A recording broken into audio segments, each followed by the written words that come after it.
छात्रों नमस्कार। मैं कन्या विद्यालय का अध्यापक श्री बिरोटे आरवी। छात्रों, पिछले पीरियड में हमने देखा था पाठ शब्द संपदा, आधा पाठ देखा हुआ था। आधे से हम आगे शुरू करने वाले हैं आज। देखो यहाँ पर कुछ भाषाओं के शब्द किसी भी अन्य भाषा से मित्रता कर लेते हैं और उन्हीं में से एक बन जाते हैं। जैसे आपके मित्रों में से कुछ ऐसे हैं जो सबसे घुल मिल सकते हैं, कुछ ऐसे होते हैं कि वे औरों से मित्रता नहीं कर पाते। शब्दों का भी ऐसा ही स्वभाव होता है। विशेषकर अंग्रेजी भाषा के कई शब्द जिस किसी प्रदेश में गए वहां की भाषाओं में घुल मिल गए। जैसे बस, रेल, कार, रेडियो स्टेशन आदि कहा जाता है कि तमिल भाषा के शब्द केवल अपने परिवार द्रविड़ परिवार नहीं तक ही सीमित रहते हैं।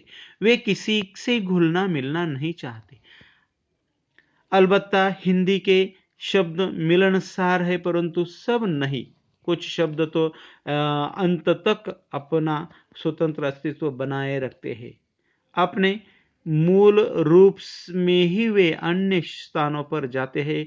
कुछ शब्द अन्य भाषा के साथ इस प्रकार जुड़ जाते हैं कि उनका स्वतंत्रता रूप खत्म सा हो जाता है। हिंदी में कुछ शब्द ऐसे भी पाए जाते हैं जो भिन्न भाषाओं के शब्दों के मेल से बने हैं। अब वे शब्द हिंदी के ही बने हैं। जैसे हिंदी संस्कृत से वर्षगांठ, मांग पत्र हिंदी, अरबी फारसी से थानेदार, किताब घर अंग्रेजी संस्कृत से रेल यात्री, रेडियो तरंग, आगे अरबी फारसी अंग्रेजी से बीमा पॉलिसी आदि। इन शब्दों से हिंदी का भी शब्द संसार समृद्ध हुआ है। कुछ शब्द अपनी माँ के इतने लाडले होते हैं कि वे माँ मातृभाषा को छोड़कर औरों के साथ जाते ही नहीं। कुछ शब्द बड़े बिंदास होते हैं।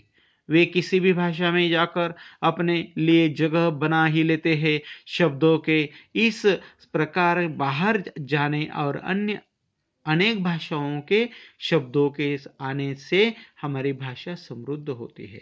विशेषतः वे शब्द जिनके लिए हमारे पास प्रतिशब्द नहीं होते, ऐसे हजारों शब्द जो अंग्रेजी, पुर्तगाली, अरबी, फारसी से आए हैं, उन्हें आने दीजिए। जैसे brush, rail, pencil, radio, car, scooter, station आदि।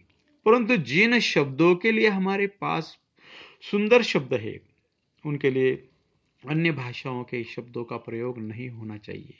हमारे पास माँ के लिए, पिता के लिए सुंदर शब्द है, जैसे भाई, माई, अम्मा, बाबा, अक्का, अन्ना, दादा, बापू आदि। अब उन्हें जो छोड़ मम्मी डैडी कहना अपनी भाषा के सुंदर शब्दों को अपमानित करना है। आगे देखते हैं, जरा सोचो, चर्चा करो। यदि तुम पशु पक्षियों की बोलियां समझ पाते तो इसके बारे में आपको 8-10 पंक्तियां लिख सकते हैं। अगर आप पशु पक्षियों की बोली भाषा अगर समझते तो आप क्या करते।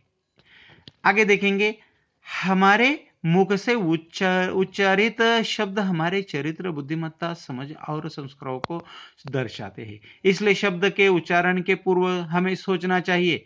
कम से कम शब्दों में अर्थपूर्ण बोलना और लिखना एक कला है। यह कला विविध पुस्तकों के वाचन से, परिश्रम से साध्य हो सकती है। मात्र एक गलत शब्द के उच्चारण से वर्षों की दोस्ती में दरार पड़ सकती है। अब किस समय किसके सामने किस प्रकार के शब्दों का प्रयोग करना चाहिए, इसे अनुभव, मार्गदर्शन, वाचन और संस्कारों द्वारा ही सीखा जा सकता है। सुंदर, उपयुक्त और अर्थमय शब्दों से जो वाक्य परीक्षा में लिखे जाते हैं, उस कारण ही अच्छी श्रेणी प्राप्त होती है। अनाप शनाप शब्दों का प्रयोग हमेशा हानिकारक होता है। प्रत्येक व्यक्ति के पास स्वयं की शब्द संपदा होती है। इस शब्द संपदा को बढ़ाने के लिए साहित्य के वाचन की जरूरत होती है। शब्दों के विभिन्न अर्थों को जानने के लिए शब्दकोश की भी जरूरत होती है। यहाँ पर आखिरी में दिया गया है, शब्दकोश का एक पन्ना रोज एकाग्रता से पढ़ोगे तो शब्द संपदा की शक्ति का पता चल पाएगा। तो अब तय करो कि अपनी शब्द संपदा बढ़ानी है, इसके लिए वाचन संस्कृति को बढ़ाओ, पढ़ना शुरू करो, तुम भी शब्द संपदा के मालिक हो जाओगे। मैंने समझा, यहाँ पर विचार मंथन में कथनी, मीठी, खांडसी और सदैव ध्यान में रखो, शब्द का प्रयोग सावधानी से करना चाहिए। शब्द यह शस्त्र होता है और इसे सचमुच यहाँ पर शब्दों का प्रयोग हमें सावधानी से करना होता है। छात्रों, इसके माध्यम से आपको यह पूरा पाठ एक बार शुद्ध लेखन के तौर पर लिखना है। इसके ऊपर कुछ मार्गदर्शन प्रश्न अगर पूछे गए हैं तो उसके जवाब भी आपको लिखना है। पूरा पाठ 2 बार पढ़ो, बहुत ही अच्छा होगा। आज के लिए बस इतना ही। धन्यवाद छात्रों।